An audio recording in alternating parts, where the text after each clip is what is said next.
Failure as a path to success. Welcome to How I Broke This podcast, hosted by me, Monica De Leon.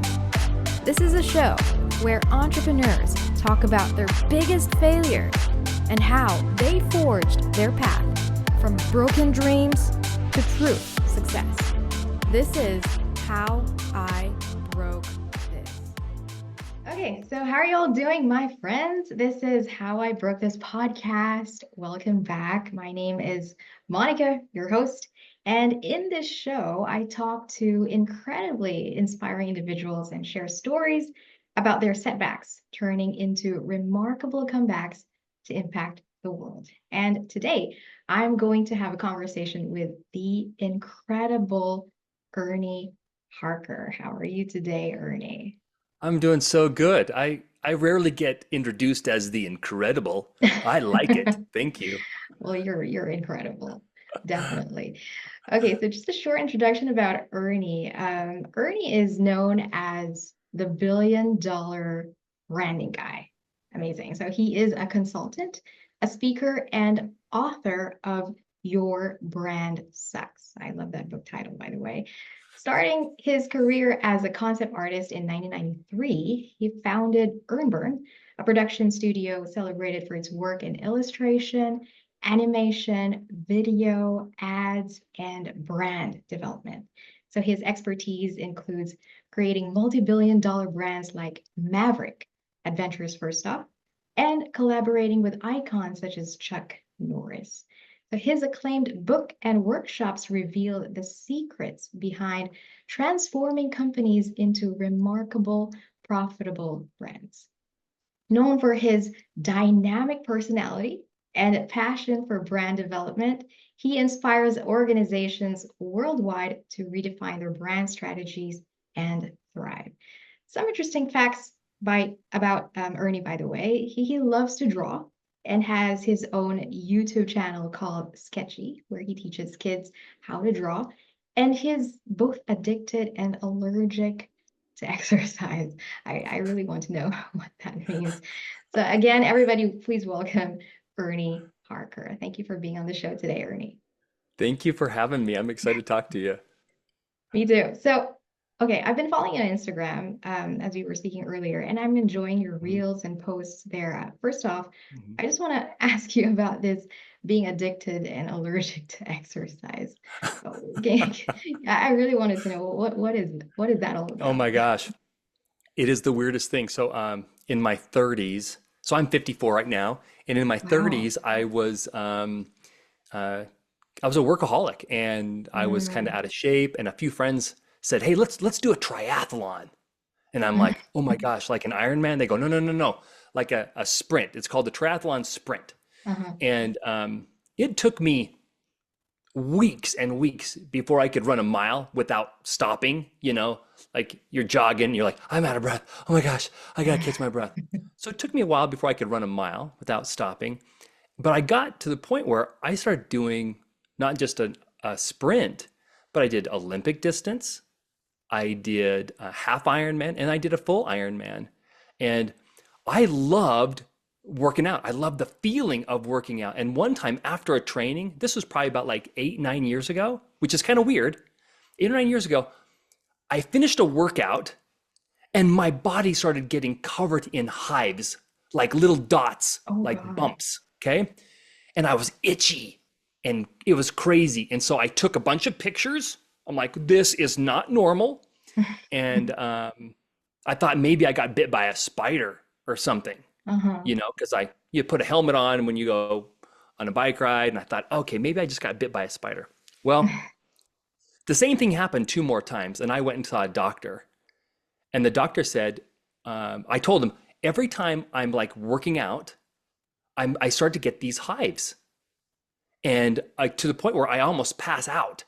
Like one time, I'll be a little vulnerable with you. I'll paint this picture for you. So I just started to work out, and I started feeling those itchy feelings in my elbows, and Hmm. then the back of my knees, that soft skin. And I said, okay, I'm gonna stop. So by the time I went downstairs into the men's locker room, I was totally flushed, lots of little hives, And I thought, okay, here's what I'm gonna do. I'm gonna just go into the shower and put on some cold water and just relax. Well, I'm in the shower, completely naked, and I am losing consciousness. And Oh I'm thinking my. something is so wrong with me. About 40 minutes later, I pick myself up off the gross shower floor. I'm kind of aware now, and the swelling has gone down. And I went and saw a doctor that day, and the doctor said, "You are allergic to exercise." And I'm like, "That's not even a thing." And he goes, "Yeah, um, it doesn't happen very often, but it probably happens more than you might know. But you're allergic to exercise." So he put me on 3 different types of medication.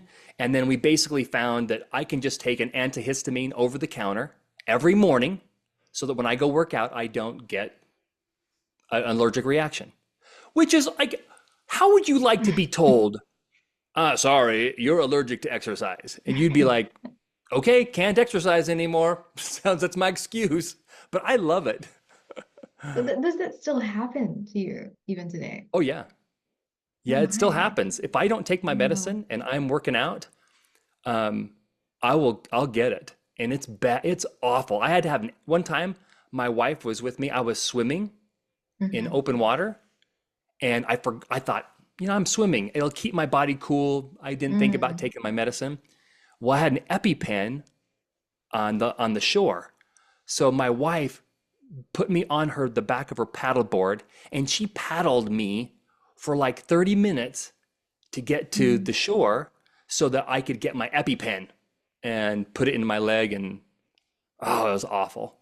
My wife did not like that day because I'm like on the back of the board, kind of like just trying to relax. In the Mm. meantime, it feels like there's ants crawling all over me and biting me because it's Right. itchy and gross. And I'm just like trying to get into that Zen place in my mind to like ignore everything. And in the meantime, she's frantically paddling, trying to get us to shore. So yeah, it still happens, but I'm pretty on top of it. So Oh weird. my. Okay, thank you for sharing that because I've been following on Instagram and as I mentioned, well, what is that about? Addicted and Yeah. allergic to exercise. I really want to know. So I'm Yeah. glad you share that Now you experience. know. And I'm glad I'm not I allergic to chocolate because that would be a life changer. right, right. But I'm glad that that never stopped you from exercising though. Yeah, yeah. I think Mm, that's kind of interesting. We can find excuses all the time in our lives to stop mm, doing right. things that we know we should do. Like being told I was allergic to exercise, I could have easily said, "Look, I guess I just can't do it anymore."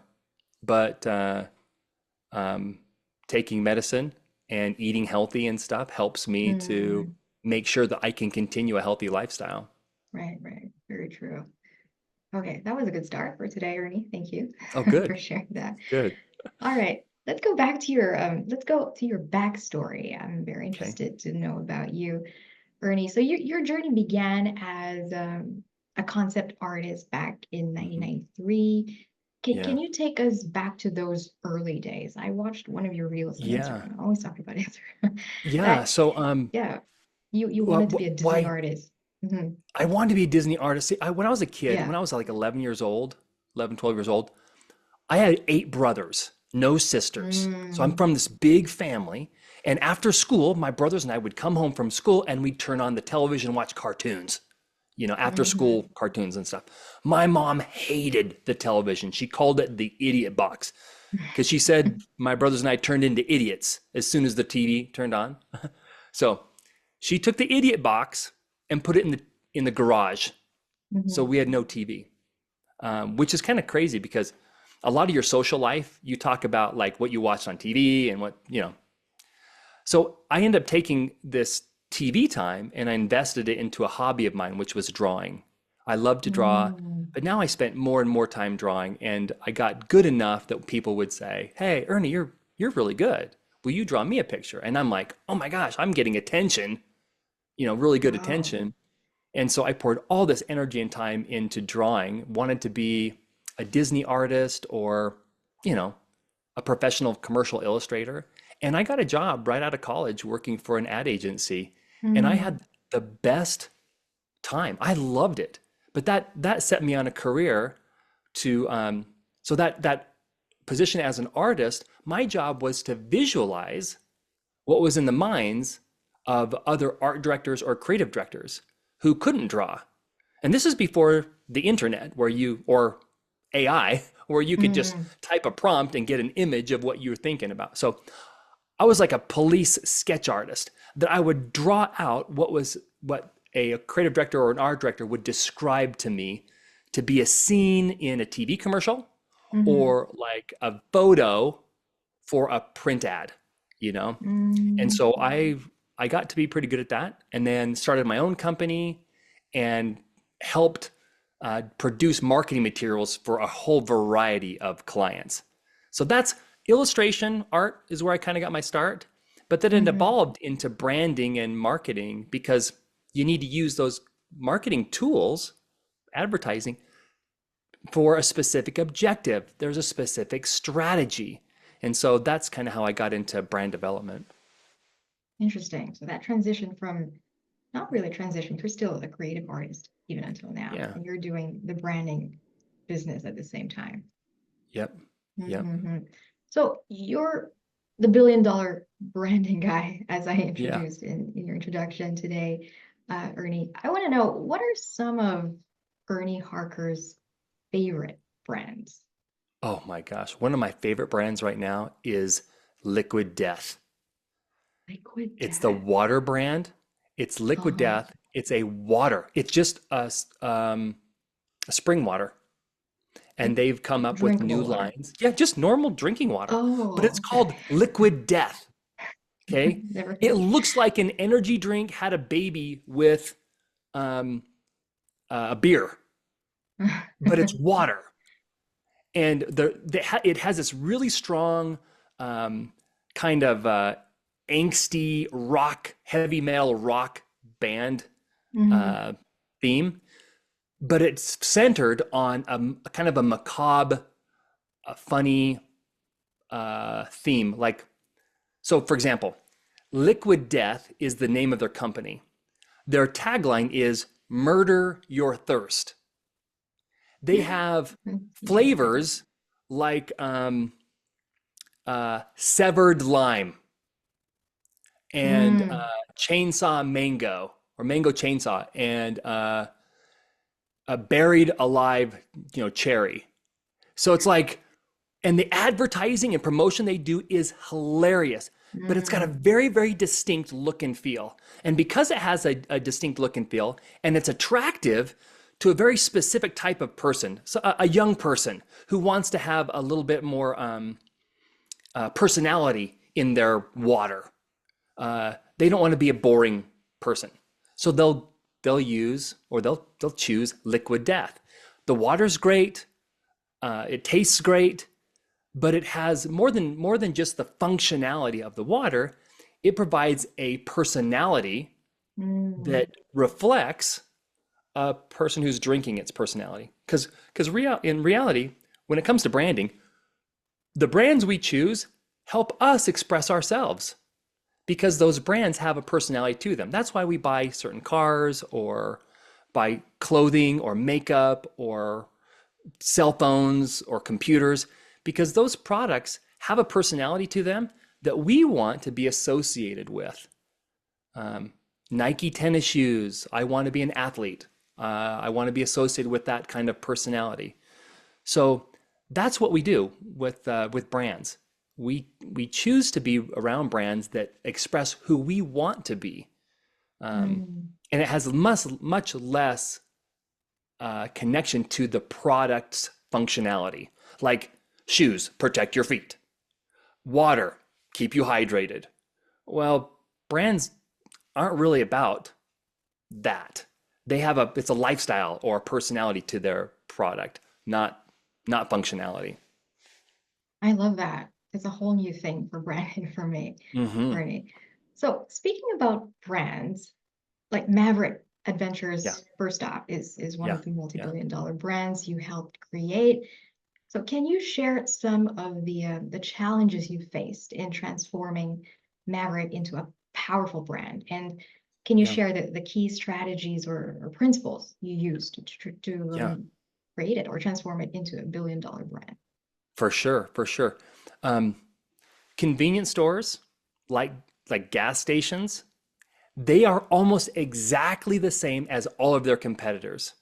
They sell the same soda pop, cigarettes, um, candy bars, Mm. chewing gum. They all sell the same things. So you've got like Circle K and 7-Eleven, and then you have regional convenience stores like Bucky's or Wawa or Sheetz. There's a whole bunch of different brands out there. But if they're all selling pretty much the same things, how do you get a company or a person, a customer to choose your thing? Mm.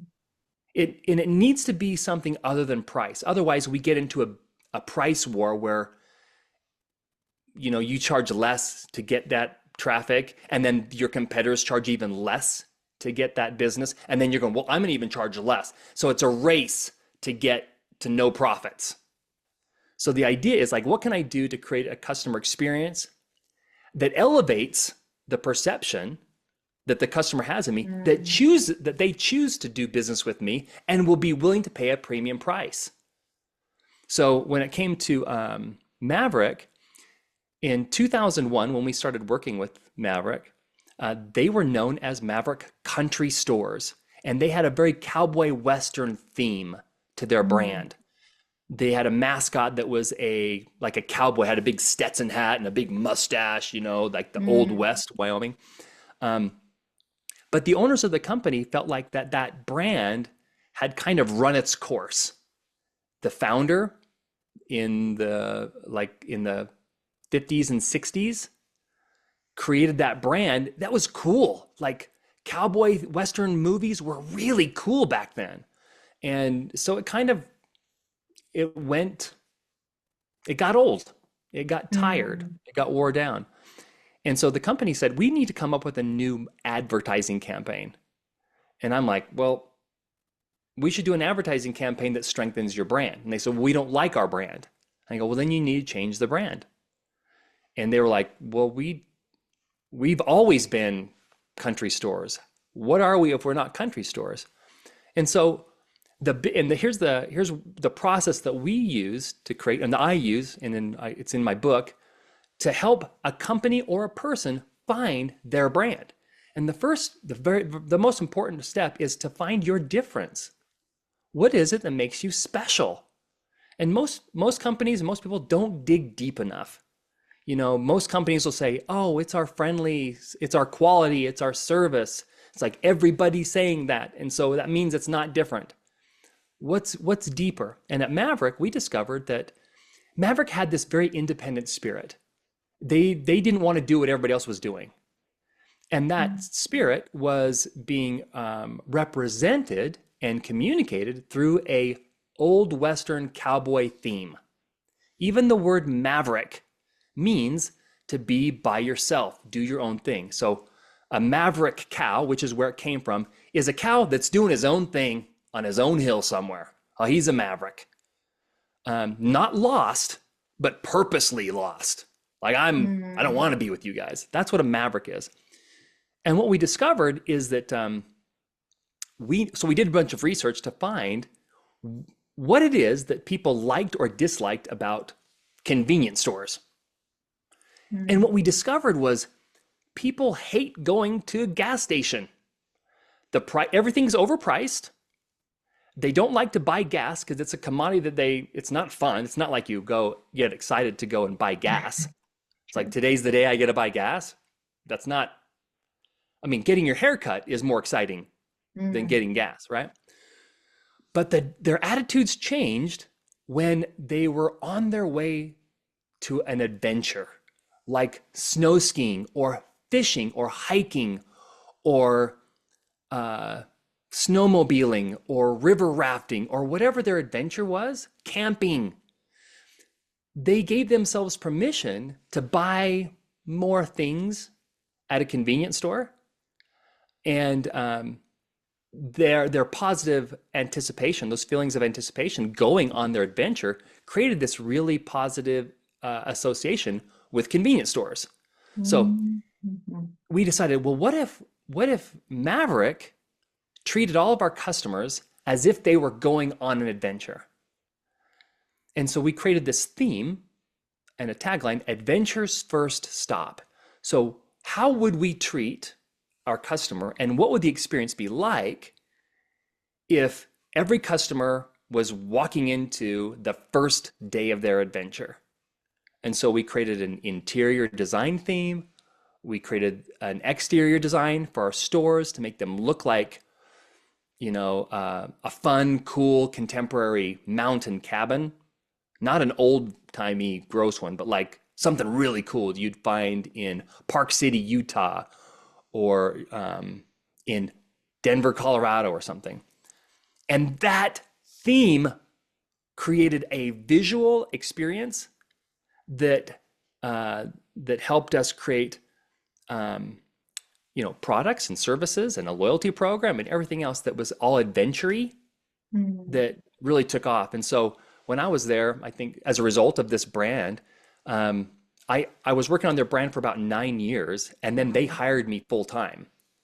And then I was there for 8 years. And during that 8 year time, our company grew 600%.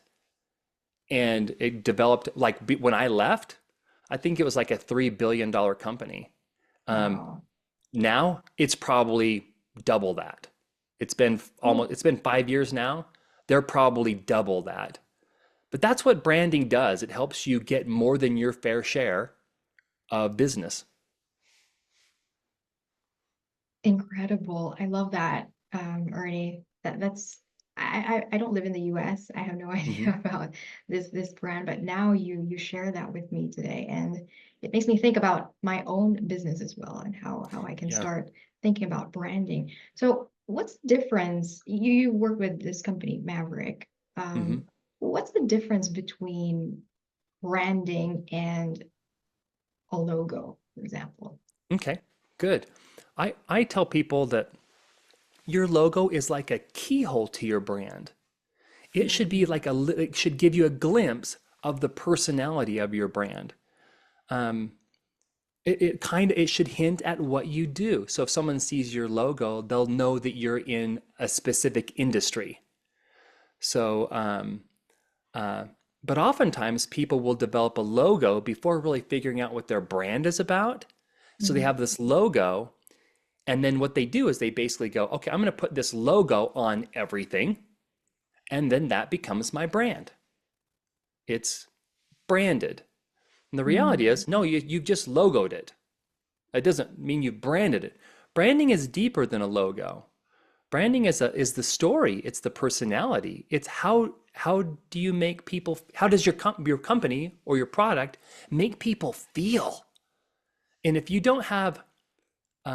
haven't identified a desired customer reaction for your brand, like for example, your brand, one of the steps is to come up with like, what is my desired customer reaction? I want my like a subconscious customer reaction where they've met you or they've had an interview with you or they've had some type of experience with your website. You want them to turn to their friend and say, wow, that was fill in the blank. Now, mm, wow, that was really professional. Okay, now that you know what the desired customer reaction is, you can now curate an experience like your logo, like your design on your website, the fonts you use, the colors you use. All of those things can help create an impression that is professional, or that is fun, or that is exciting, or adventurous, or whatever. So, identifying what you want your customers to think and feel about you first will then form how you create the marketing materials, including your logo, to elicit that emotion, to inspire that emotion. Um, so that's how I kind of go about it. That's a strategy I mm. use to help people figure that out. Amazing. Thank you, Ernie, for sharing that. And that's Hmm. very insightful, especially for businesses who are, thinking of growing much more. Yeah. So in my introduction to you today as well, I mentioned your book, Hmm. your brand sucks. Uh-huh. Uh, I'm sure it has resonated with many business leaders and entrepreneurs as well. So what motivated you to write this book? What do you think is the most Also, what do you think is the most common mistakes, especially small businesses Yeah. do when it comes to branding? Well, it's because of the mistakes that most people do is the reason I wanted to write the book. Um, Mm, as a graphic design, when I had my own company, I would be asked all the time to help come up with a logo or a company identity. And we would go right into designing before I even understood, like I knew what the product was, I knew what the product did, and then we'd go right into designing something. And what would end up happening was, we'd have like 15 different designs come up for a logo. We would design 15 ideas for a logo, and then we present them to an executive team. And you would have these executives, they'd all disagree with the execution of this logo. And one person would say, well, I don't like red because red is angry. Oh, I like red because it says stop. It's bold. And mm, someone will say, well, I showed it to my niece who's in graphic design and she doesn't like it. And so basically we're going, we don't know what measuring tools we're going to use to evaluate whether or not this logo is good. So what we decided to do is what I've helped people do is we need to find a strategy for your brand first.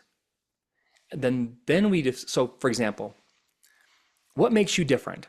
At Maverick, it was what's going to make us different is that we're going to look at life through an adventure lens.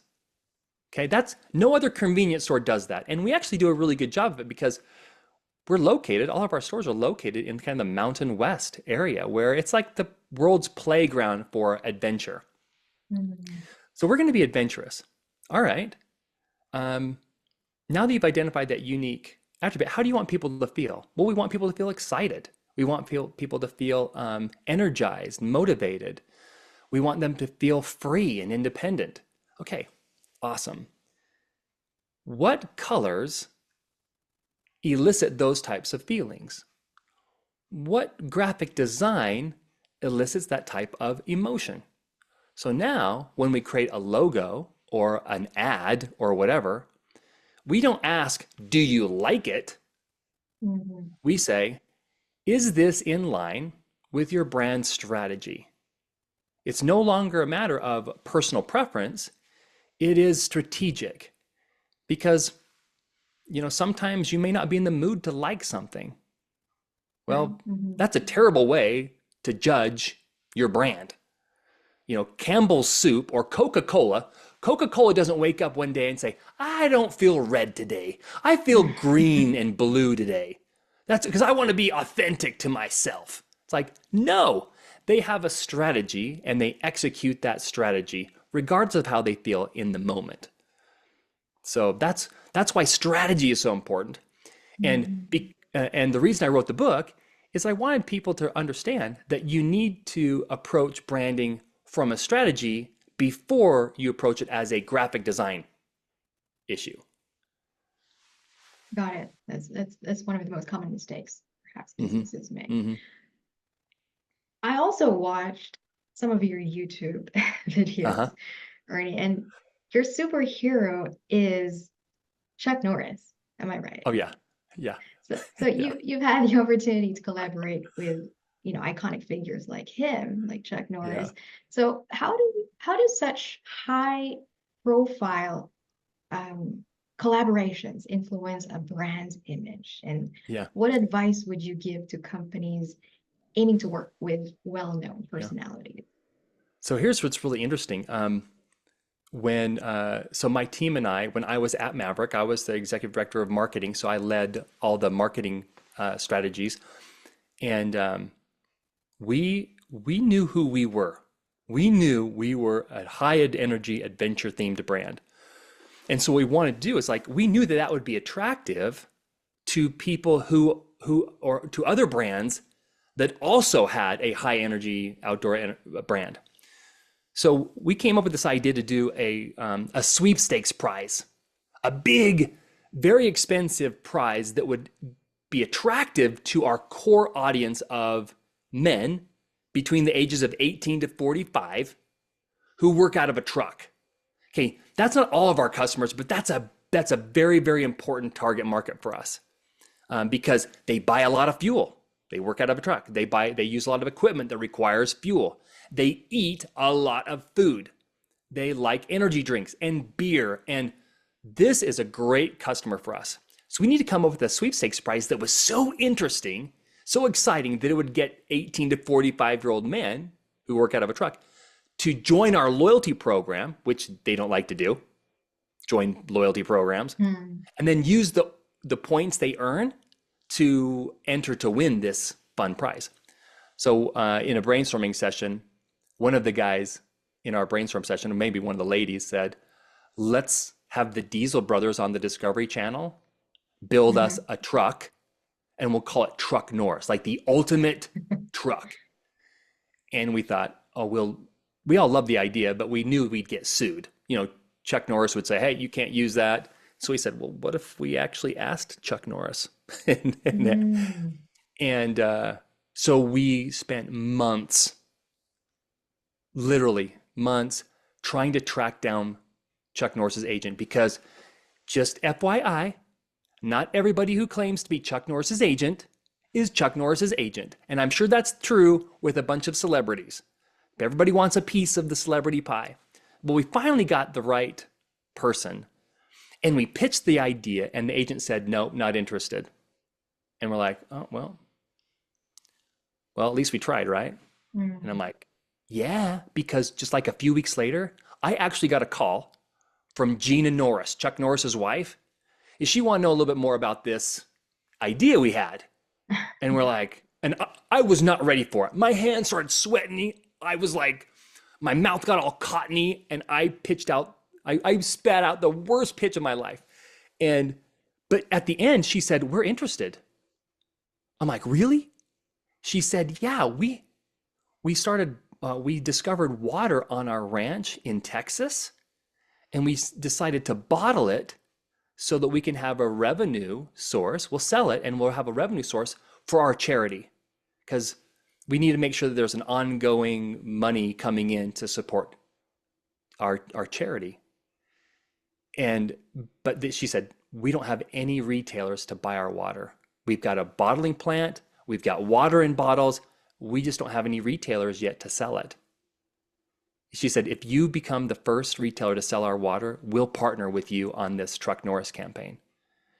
And because there's two different factors. Obviously, we had to be we were a convenience store, and that's exactly what Chuck Norris people wanted. They needed a partnership. But we also had a brand personality that was attractive to them. So to attract celebrity or high profile people, you need to be very, very clear on what makes you different, and then reach out to the celebrities or the social media influencers or whatever that align with your brand, that promote what they're trying to promote. If you don't know who you are and you don't know what your brand is about, then your social media influencers or celebrities, they're not going to want to be involved. They're going to go, I have no idea who you are. So be very, very clear about what makes you special and the personality that you want conveyed in your brand, so that when someone sees your website, your social media content, they can clearly see who you are and what you're about. And what's your purpose? My purpose is to help people have awesome brands. That's my purpose. My personality is highly energetic, positive, optimistic. So it comes across in my videos, on my social media. My logo is a flaming E. It's a red hot E. And because I want people to know, Ernie brings a lot of passion and energy. I use red. Red is energy. It's positive. It's aggressive. I don't use like yellow and green. That's not my personality. So all of these things that I've curated around my brand helps my audience know who I am and what I stand for. So that's knowing that and creating that personality and that look and feel for your brand is paramount when it comes to like trying to reach out to celebrities or influencers or whoever. Because you'll also want to reach out to those people that share the same audience that you want to attract. At Chuck Norris, heck yeah, our customers would love Chuck Norris. In fact, we actually brought Chuck Norris to our state and we took him Mhm. on I think we went to 6 stores to do an appearance, a visit. We had people lined up around the block to get their picture taken with Chuck Norris and to learn more about his water. So people bought his water. We sold out like crazy, um, all because we had a really strong brand and we were in the industry that he wanted to be interested in. He was interested in. That was a mind-blowing story. And I just felt like Yeah. I got a free workshop from you from that question, Ernie. Good. Thank you. Yeah, that's a real superhero story right there. Oh my goodness. Okay, currently, Ernie, one more thing I want to ask you. I think you hmm have workshops right now, and you hmm discuss using generative AI tools to create marketing materials for small Yeah. businesses in particular. So, how do you see AI shaping the future of brand development? Oh my How can gosh. AI improve brand personalization and customer engagement, especially for smaller companies, trying to compete with larger brands? Yeah. The Having access to generative AI tools like ChatGPT, Midjourney, HeyGen, other kind of video and image generating tools, has leveled the playing field for small businesses to be able to compete with larger ones. Because you used to have to pay a photographer to get Mm, photos made. Well, you can now use a prompt and spend $15 a month and create photographic real images, Photoshop, headshots of yourself, product photos for your products. Oh my goodness, backgrounds, um, word, ad copy, social media posts. Where if you're a solopreneur and you don't have a team of people working for you, generative AI makes it possible for you to create a lot of very, very branded content quickly and inexpensively, where it would have been cost prohibitive before generative AI. Um, I spent 3 hours for just an example, I spent 3 hours and I produced a logo. I produced a social media post along with a photograph that was all AI generated, a radio spot, a web page with its own web page image, all of these things in less than 3 hours. And I even like there's no way you could do that without AI. But mm, now with AI, you can get much, much more done faster and cheaper than ever before. So small businesses need to invest in learning how to use these tools.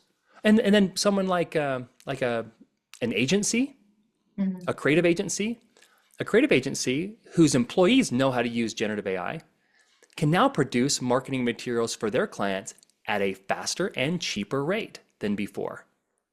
So yeah, I probably teach 1 or 2 courses or classes a month.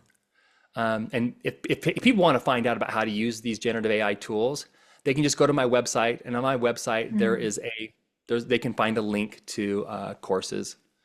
Um, Right, right. so yeah, yeah, it's so fun. For me, I started as an illustrator. That's my background Mm, was illustration, right? And I always assumed um, that AI would not be able to create images that compare to my skill level in my lifetime. I thought it would take mm, a long, long time.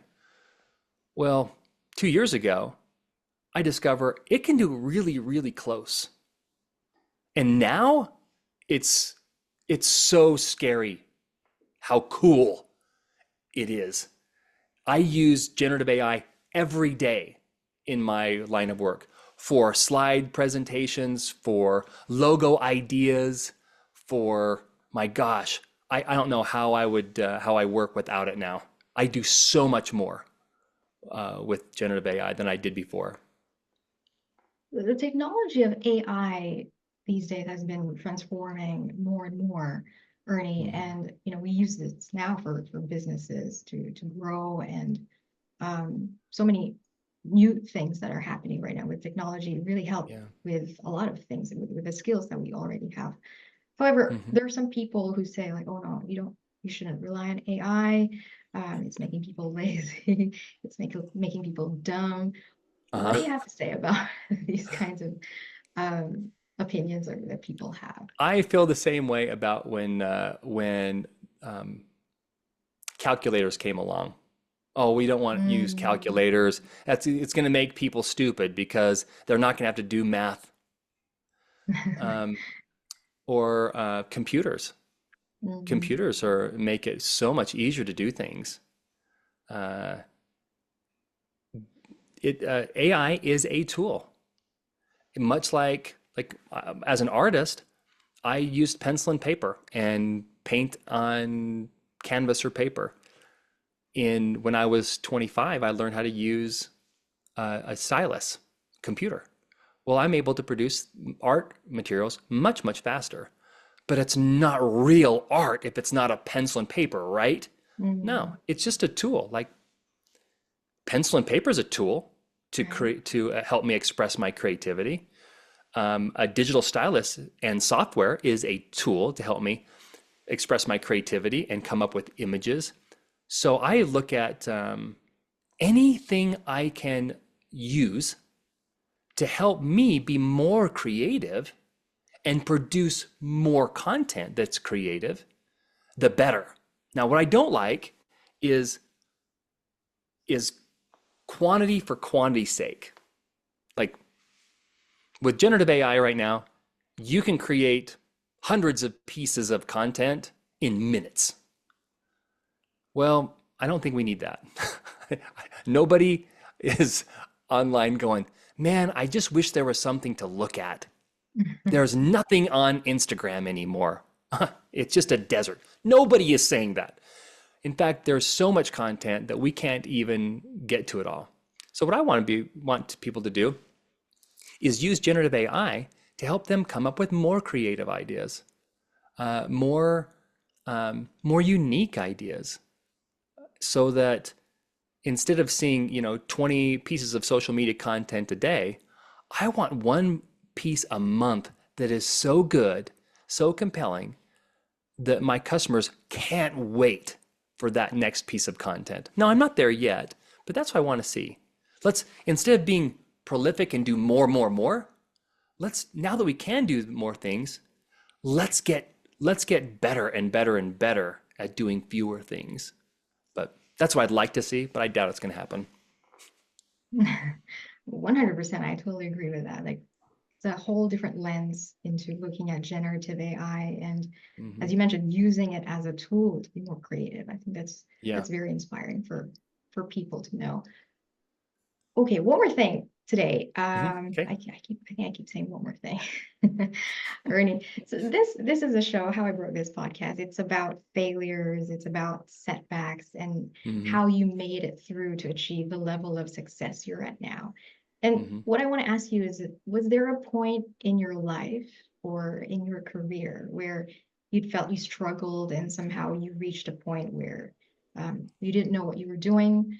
What were Hmm. some of the challenges you faced in scaling the business, like Burn, or Hmm. your current YouTube channel, Sketchy? What Yeah. was there a Yeah. point when you felt nothing was going right, or you were going to into a completely different path? Can you share how you Yeah. recovered as well to So where you are right now? here's kind of like here's the problem. This idea of success, like extremely, wealthy, lots of time, we see examples of it or impressions of it every day. We see it like we see social media influencers. I bought a new home. I bought a new car. Mm. Um, and I lived the life of my dreams. And all I have to do is post on social media and just be myself every day. Like, That is so rare, but it looks so frequent that I'll speak for myself. I expected much, much more success from the things that I was doing. Mm. And as an entrepreneur, I had written a couple of children's books. I produced a TV series called Extreme Tourist. It's a travel show.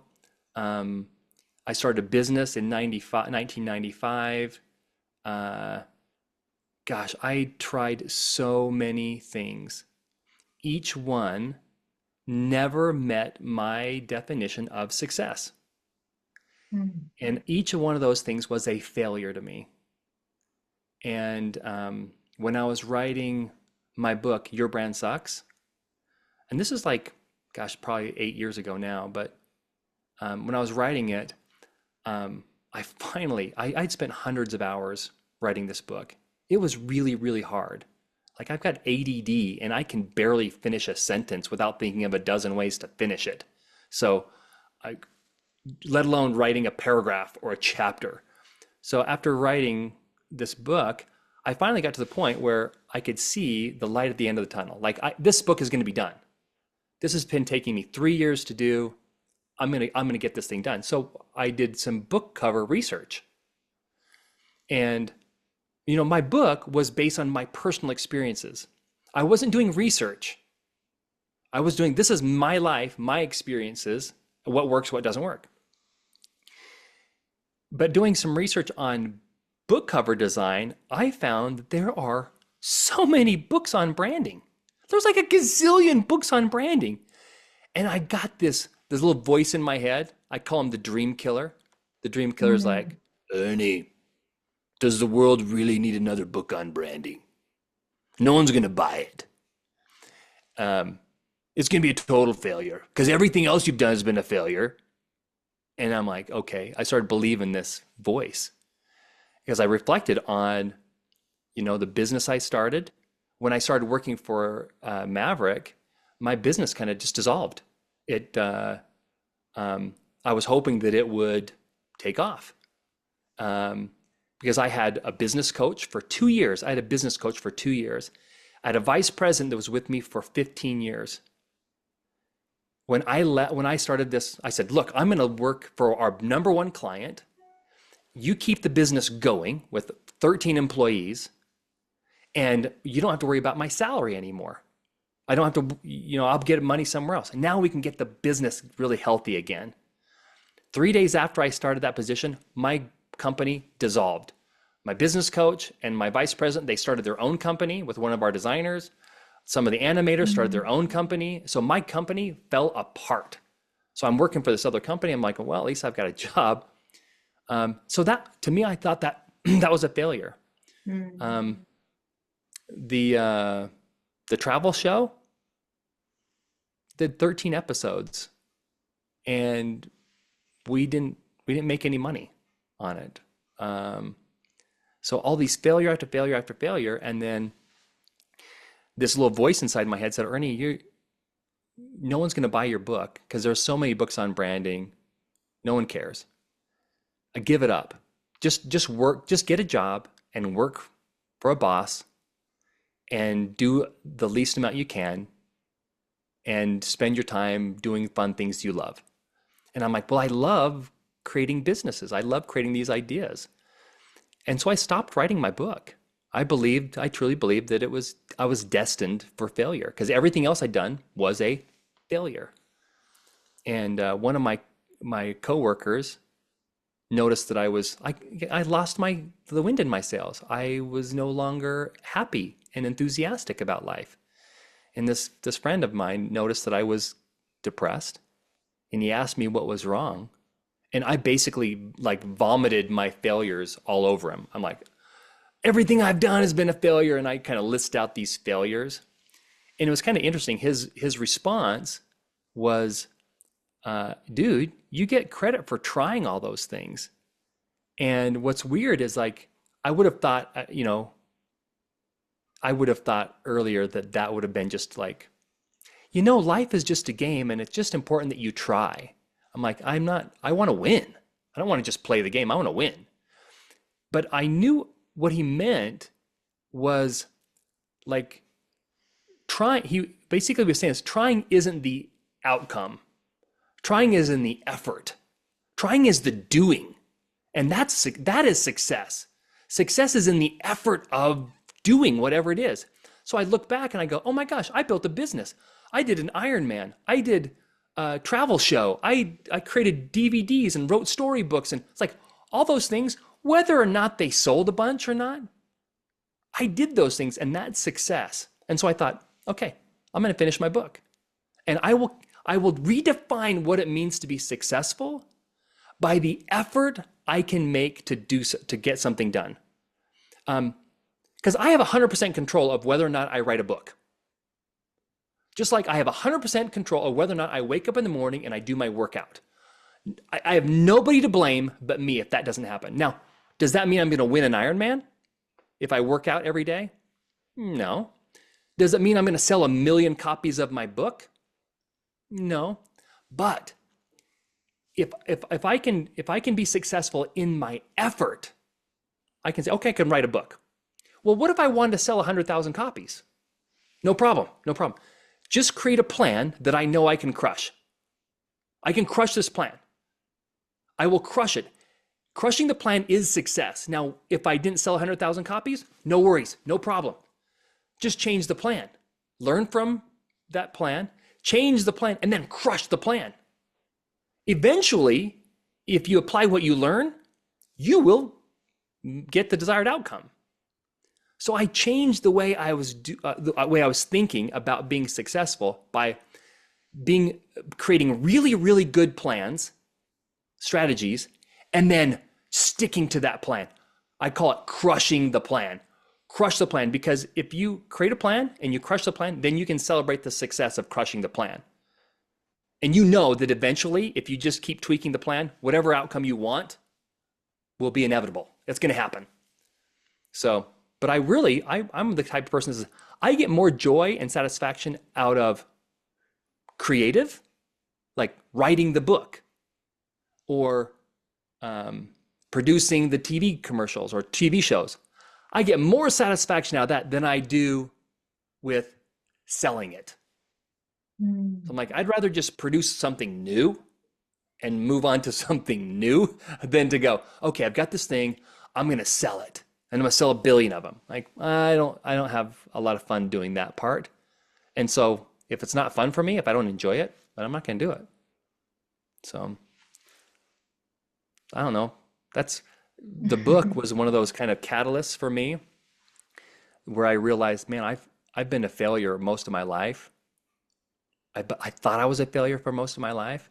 And the reality was that was just my perception based on a very distorted view of what success should be.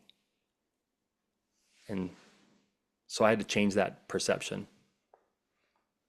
Thank you for being very vulnerable, sharing the story today, Ernie. I think a lot of people like myself have to change our perspective about success, on how we look at success. And I think from those 3 words, like trying is success. I would love to quote that from you, Ernie. Thank you so much for sharing that. You bet. My All pleasure. right. So in one of your videos on Instagram, you mentioned that your purpose is to make people happy and inspire them to do great things. And this really, really resonated with me, Ernie. I'm very glad I can tell you this on this show. So what are the future aspirations of Ernie Harker? Where do you see yourself in the next 5 years or in the next decade? Awesome. Well, thanks. That's a fun question. I get so much pleasure, so much joy in speaking. So I'm often invited to go to conferences and events to share my experiences and stories that have helped me grow and helped me to help develop really, really strong brands and how to use AI. So I speak on a variety of different topics, but I see in the next 5 years, I'm going to be speaking a lot more because I've only been doing it professionally for about 3 years now. And I see myself speaking a lot more in 5 years. And I'm working on a book called Your Personal Brand Sucks.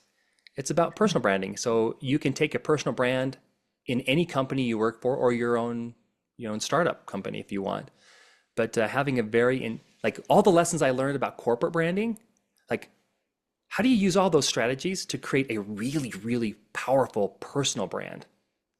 It Mm. takes discipline, it takes strategy, it takes thought, much like a company. Imagine if you treated yourself as the number one product in the world.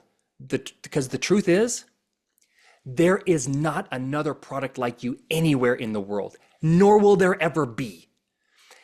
The truth of that statement requires us to look inside and go, how can I best present this product and this service to make sure everybody that I can affect is aware of it?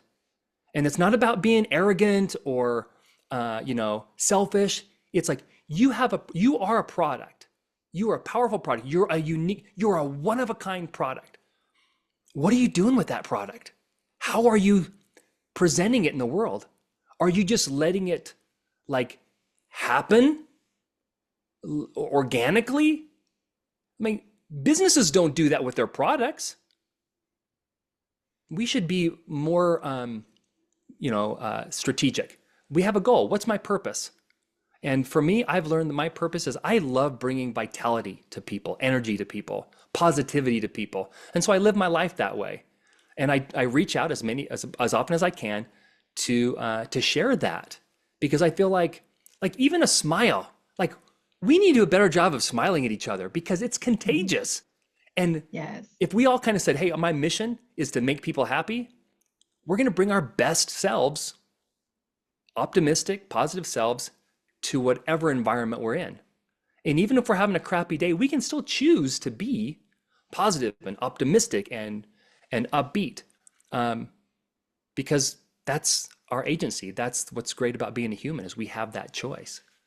So anyway, that feels like a long-winded lecture, but it's No, not at all.